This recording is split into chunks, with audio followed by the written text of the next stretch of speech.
All right. Welcome, everybody. We are back for another deep dive. Here we go. Yeah.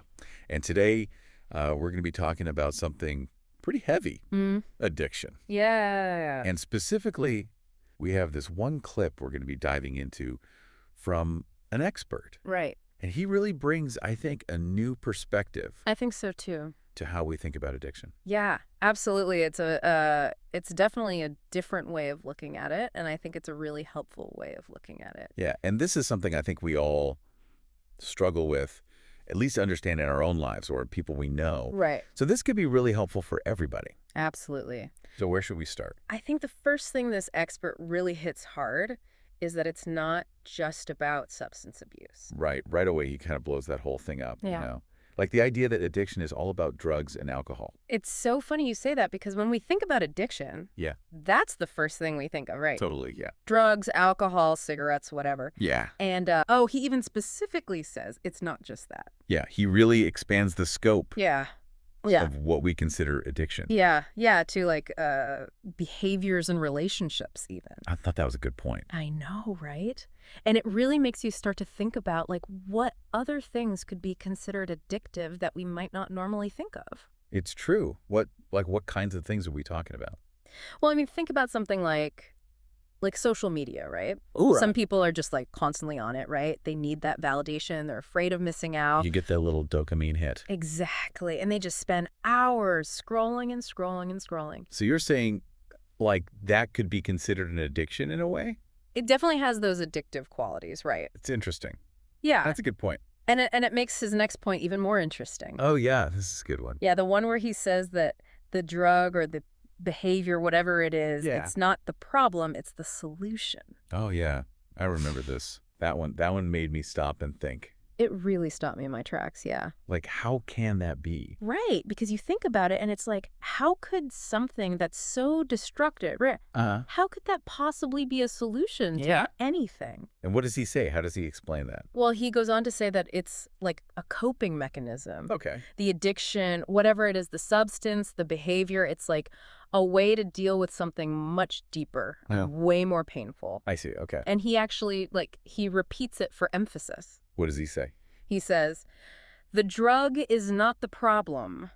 The drug is the solution.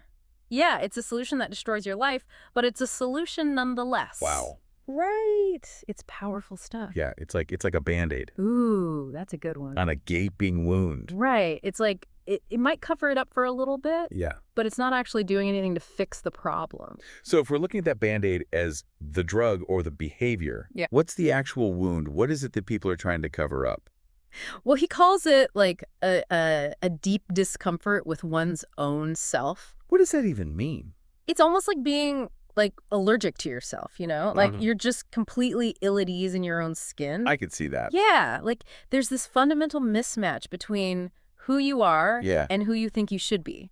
Like you're not living up to some kind of expectation. Exactly. Man, that's rough. It is, and he talks about this like intense longing to belong, to be part of something. Yeah. But instead you're just constantly feeling like you're on the outside looking in. It's like you're surrounded by all these people, Right. but you still feel totally alone. That's exactly it. He uses this phrase, permanently unique, lonely in a crowded room. Wow. Right. It's like you're unique, but in a way that makes you feel isolated. And so then that's why they turn to the addiction, to Right. try and numb that feeling. Exactly. It's like a way to distract yourself from all that underlying discomfort. Makes sense. Yeah. Escape the pain. Even if it's just for a little while. I mean, when you think about it, Yeah. it's kind of like, we live in this world that puts so much pressure on us Oh, absolutely. to conform, to fit in. Right. There's like a very narrow definition of what it means to be successful and happy. Totally. And if you don't fit into that mold, you're made to feel like there's something wrong with you. So then it's no wonder that so many people feel Yeah. this way. And that's why I think what this expert is saying is so important. Yeah. Because it shifts the focus away from like judging the addiction and towards understanding the person. You're right, compassion. Exactly. It's about having compassion and finding more effective ways to help people who are struggling.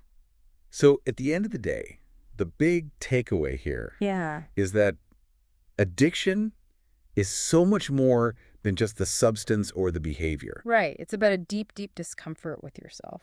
It's about this feeling of not belonging, of not being good enough. Yeah, and it really makes you think, like, what are some other ways that people try to numb themselves from this kind of pain? That's a good question. Right. It's not always drugs and alcohol. What else is there? Well, I mean, it could be anything, really. Anything that helps you avoid facing those difficult feelings. That's something for all of us to think about. Definitely. Not just in ourselves, but in the people around us. Absolutely. Well, on that note, I think we're going to wrap up this deep dive. Sounds good. Thank you all for joining us. Thanks for listening. And keep exploring these ideas. Yeah, keep digging. It's important. It is. All right, we'll see you next time. See ya.